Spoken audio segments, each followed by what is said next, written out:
Hi there, I'm here today to give you some of our top favorite takeaways from the book Atomic Habits by James Clear. My name is Dr. Laura Sims. I'm the lead systems consultant at Kathleen Metcalf Coaching and Training, and this is part of Inspired for Results. So Atomic Habits is a book that we've read multiple times as a team, and we recommend to many of our clients because it is truly transformational in terms of changing our lives, changing our habits, and getting those results that we desire. So what are atomic habits? James Clear defines them as those small incremental micro changes that we make that end up compounding over time. So it might just be a 1% increase that's barely noticeable at first, but that over time has that snowball effect to create really true transformation. So he says that success is not the product of a once-in-a-lifetime transformation, but instead of those daily habits that we put into place and that we refine and build on over time. So one of our favorite takeaways from the book is that we should not focus on goals so much, but rather on systems. We're very systems-minded at Kathleen Metcalf Coaching and Training, and we have a systems documentation service. So this idea is really near and dear to our hearts. And so he says that we do not rise to the level of our goals, but we fall to the level of our systems. And so what he means by this is that goals are great for pointing us in the direction we want to go in, but that systems are all about actually making progress towards the results we want to achieve. And so it's important to really nail down, fine tune, automate, improve incrementally as much as possible those systems so that the results, the goals we want to achieve to sort of happen naturally as a byproduct. This is really a lifelong commitment to progress. So the other thing that we really love about the book are James Clear's 4 laws for creating a good habit.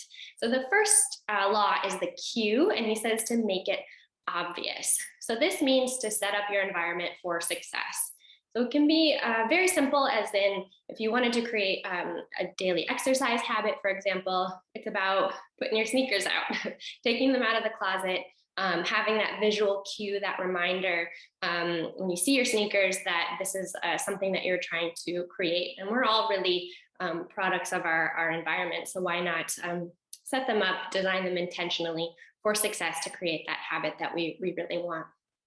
Law number 2 is the craving, and he says to make it attractive. So he says that your habits, all of our habits, are really modern day solutions to ancient desires. So there is some fundamental need that your habits are serving, probably unconsciously. And so the idea is to be intentional about how you fulfill that desire, that need. And so if you have a habit of often watching TV, maybe in your mind too much TV after dinner, before bed, it's recognizing, okay, this is a need for relaxation and a need for entertainment, and trying to redirect, how can I design an exercise habit with that in mind? Okay, I need relaxation at the end of my day. Maybe that's a gentle yoga, or I need entertainment. So maybe that's using sports or watching something while you're on the treadmill or something like that. So just dialing in on, what purpose is this habit actually aimed toward fulfilling, and how can I choose kind of a healthier, more intentional way of satisfying that need. So the third law is response. And here he says to make it easy. So he describes the law of least effort, which says that as human beings, the way our brains are designed, we will always pick the path of least resistance. So if there are 2 solutions to a problem, we will always automatically choose the one that requires the least amount of effort. And this is not because we're lazy, but because we are actually really well designed to be efficient. And so you want to use that to your advantage. So when you're creating a new habit, you should follow the 2-minute rule, which means that your new habit should take you 2 minutes or less. So if it's a new exercise habit, you should just start by exercising for 2 minutes or less per day, which seems really not like a big commitment. And that's the whole point, right? It's not intimidating. And so rather than aiming for that 60-minute yoga class or that 90-minute spin class, which you might do every once in a while, or you might be able to sustain for a certain amount of time and then it falls away. It is much better to create those 2-minute habits of daily moving your body, getting into movement, seeing how good it feels. And then afterwards, that's a foundation on which you can incrementally increase.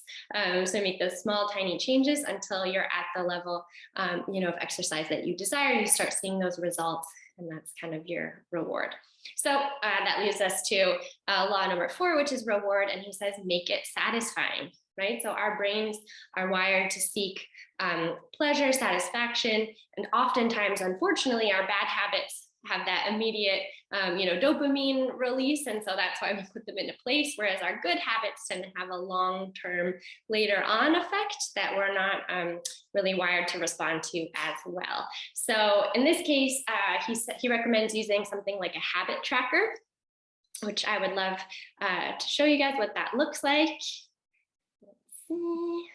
So you can get the most out of it. Let's pull that up right now.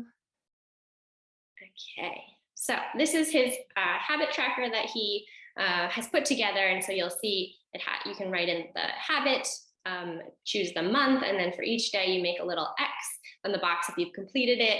And this is really rewarding to your brain. This is very satisfying to your brain to see that visual of the progress that you're making. You get that little dopamine hit for having gotten it done, and that's enough to satisfy the law number 4 of making it attractive. So we hope that's really helpful. We would love to hear more about the changes you're making in your life, how Atomic Habits is working for you, and we are wishing you incredible success through these micro changes. So take care. Thanks.